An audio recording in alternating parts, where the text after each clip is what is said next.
আসসালামু আলাইকুম। আজকে একটি বড় ভাগক নিয়েছি। এই ভাগকটি করতে পারলে আশা করি সকল ধরনের বড় ভাগকগুলো বা হিসাবগুলো করতে পারবা। তো এখানে আমি নিয়েছি ৩২,৬৩৭ কে ৩৩ ধারা ভাগ করব। তো এই ৩০৩ ধারা ভাগ করার জন্য আমাদেরকে বড় নামতা করতে হবে। তো আমরা বড় নামতা না পাওয়ার জন্য সিম্পলি কয়েকটা নামতা দিয়ে এটা করে ফেলবো। যেমন এখানে যদি আমরা ৩ সংখ্যা ধরি, ৩ সংখ্যাকে ৩ সংখ্যা দ্বারা গুণ করলে আমাদের সহজ হবে। তো এখানে আমরা কি করব?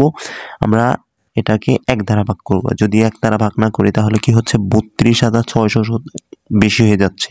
ঠিক আছে? তো আমরা ১ ধরেই করে নিলাম। তো এখানে যত পাচ্ছি ততই বসিয়ে দিলাম। ঠিক আছে? তো এখন নামানোর জন্য আমাদের এটা বিয়োগ করতে হবে। তো ৬ থেকে যদি আমরা বিয়োগ করি কত হচ্ছে? ৩। তো এখানে আমরা ২ থেকে ২ বিয়োগ করলাম এবং পাশের ৩ নামিয়ে নিলাম। পাশের ৩ নামানোর পরে আমাদের কি আসছে? ২৩৩। এখন ২৩৩ কে আমরা আবার কি করতে হবে? ভাগ দিতে হবে। তো এখন ভাগ দেওয়ার জন্য তো আমাদের বেশি সংখ্যা নেওয়া যাবে না। কারণ যদি আমরা ১ বেশি নিই তাহলে কিন্তু আমরা ৩০৩ থেকে বেশি হয়ে যাচ্ছে। তো এই কারণে শূন্য দ্বারা ভাগ করব। শূন্য দ্বারা ভাগ করলে কি হবে? আমাদের সেই সেম মানটাই আমরা নিচে নামিয়ে নেব।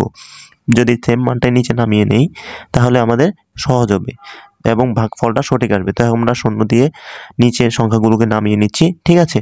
তো নিচের সংখ্যাটা নামানোর পরে আমাদের এখন কি করতে হবে? পরবর্তী সংখ্যাটাকে পাশে যে সংখ্যাটা বাদ পড়ে রয়েছে ওই সংখ্যাকে নামিয়ে নিতে হবে। তো পাশের সংখ্যাটাকে নামিয়ে নিলাম। পাশের সংখ্যাটাকে নামানোর পরে এখন আমাদের কি করতে হবে? ২৩৩৭ কে ভাগ দিতে হবে ৩০৩ দ্বারা। এখন আমাদের এটাকে ভাগ দিতে হবে। তো এটাকে ভাগ করার জন্য আমাদের কি করতে হবে? আবার নামতা পড়তে হবে। এখন আমরা এটাকে ৭ দ্বারা ভাগ করব। ঠিক আছে? তো ৭ দ্বারা ভাগ করলে আমাদের ভাগফলটা সুন্দর বা সঠিক আসবে। তো আমরা এখানে কি করছি?